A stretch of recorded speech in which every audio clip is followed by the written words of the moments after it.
Caião, por que Deus criou o mal? Como a ambiguidade da vida pode ajudar em nossa evolução? Qual é o propósito da dualidade? Dia, noite, luz e trevas, vitória e derrota, bem e mal? Me ajuda a entender isso. Bom, isso é um problema para quem acha que o mal é completamente mal.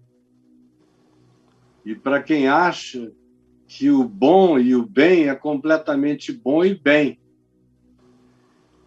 Jesus relativizou esses conceitos de bem e de mal. Quando o jovem rico chegou e perguntou a ele o que ele poderia fazer de bom, chamando Jesus de bom mestre, Jesus disse: por que me chamas bom? Bom só há um só, que é Deus. Então, nenhum de nós, para começar, sabe exatamente o que é bem e o que é mal, porque a gente tem uma noção básica. Os 10 mandamentos, por exemplo, me dão uma noção básica, que qualquer ser primitivo deveria obedecer às leis de Moisés. Deveria cumprir aquilo ali, buscando. Aquilo é bom, santo e justo. Você ter consciência de Deus com toda a mente, coração, emoção, sentimento, ter isso com amor por Deus, amando o próximo. E aí os outros mandamentos que Deus dá são todos mandamentos de autopreservação e de amor pelo próximo, que é descansar para se preservar e para também liberar o outro para descansar, que é não tomar o nome de Deus em vão, que é para a gente não corromper os outros e não se corromper, relativizando Deus e o significado dele no coração, que é para a gente honrar pai e mãe.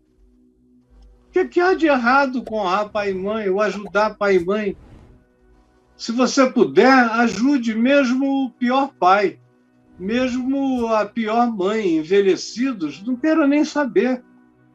Ajude, mesmo que você não consiga com eles conviver, deu bastante para eles não morrerem, ou deu bastante para eles se internarem, ajude. E melhore-os, porque honrar pai e mãe significa lá no hebraico melhorar pai e mãe, trazer pai e mãe para uma dimensão de uma consciência superior em você. O que pode ter de errado nisso? Não adulterar, ser fiel. Qual é o problema de ser fiel, de ser leal, de não trair? Qual é a sacanagem que existe na fidelidade? Isso é básico. Não mentir, dar falso testemunho, contar essas lorotas eternas sem se preocupar com o caráter e nem com o fato de que Deus vê. O que há de errado com preservar o coração para não cobiçar o que é dos outros, para não desenvolver essa atitude mesquinha? Isso é o básico que a gente precisa aprender para viver. Agora, isso está longe de ser o que o Evangelho ensina, porque o Evangelho também não só ensina a não adulterar, ensina a perdoar o adúltero. Ensina não apenas a honrar pai e mãe, ensina a perdoar pai e mãe. Ensina não apenas a não ter outros deuses, ensina também a não ser intolerante com os que ainda não entenderam, não compreenderam. E tratá-los com amor é o que Jesus ensina. Jesus diz para eu não dar nenhum tipo de falso testemunho, e nem tampouco que da minha boca saia nenhuma palavra frívola, porque por essas palavras frívolas eu serei julgado. Jesus disse que é do coração que procedem todas as doenças e perversões humanas, elas não vêm do meu próximo. Não é a bunda da mulher gostosa que é o problema, são os meus olhos, cheios de cobiças. E não adianta dizer, mas homem não aguenta. Mentira. Homem pode virar homem a tal ponto que olhe para a bunda mais linda do mundo e não queira patolar. É só menino bobo, idiota, que vem com esse argumento. O Evangelho ensina você mais do que Moisés jamais sonhou em ensinar. Mais do que qualquer um jamais sonhou em propor. A proposta do Evangelho é como eu comecei na noite de hoje, dizendo que é loucura. Que é não se vingar, que é ser pacifista com resistência. Não sou filho do ódio, sou filho da paz, mas resisto. Dão na minha cara, eu ando em frente. Dão na outra, eu prossigo. Dizem que vão tomar a minha capa, eu dou, e dou também a túnica. Tem que ir 1 milha a mais para ficar livre, disso eu vou. E eu vou na paz, eu vou sempre. E eu oro pelos meus perseguidores, amo com o amor de quem deseja a conversão, o bem.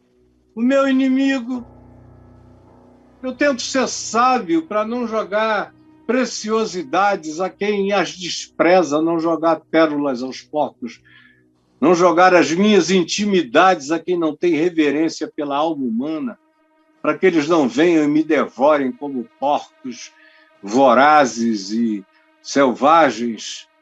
Não, o Evangelho me ensina a não julgar, me ensina a ajudar sem trombetear, sem fanfarra, sem espetáculo circense de nenhuma natureza.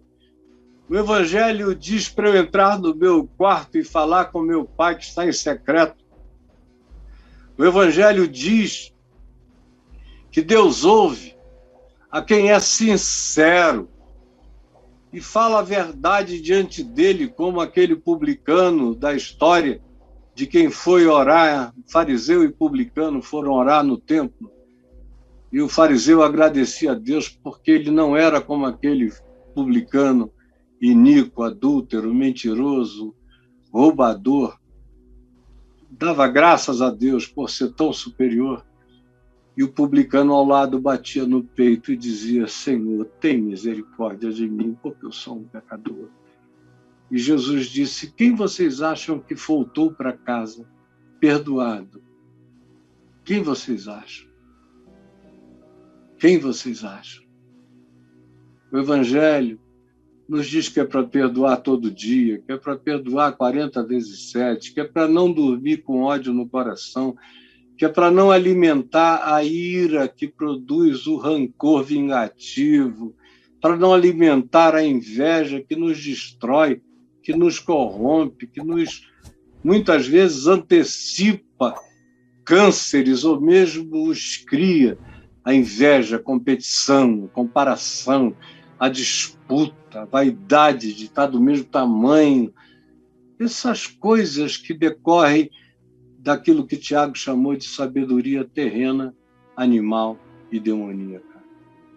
Então, quando eu aprendo e vivo pelo Evangelho, e quando a palavra de Jesus vai ganhando corpo, mente, emoção, sentimento, e os meus pensamentos vão sendo controlados pelas decisões profundas do meu caráter espiritual, do meu espírito cheio de caráter de Deus, tudo vai se alinhando em mim, e aí o que antes era impossível começa a se tornar possível. Como João, já velho, disse o seguinte, os mandamentos que ele nos deu são um só. Amai-vos uns aos outros como eu vos amei.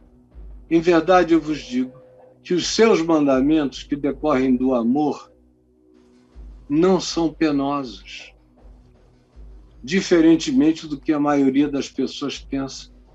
Só é penoso para quem não quer se converter e obedecer. Para quem deseja viver uma vida assim, não é piedoso e é fácil de ir crescendo na experiência do domínio próprio e da maior vitória da vida, que é a vitória sobre nós mesmos.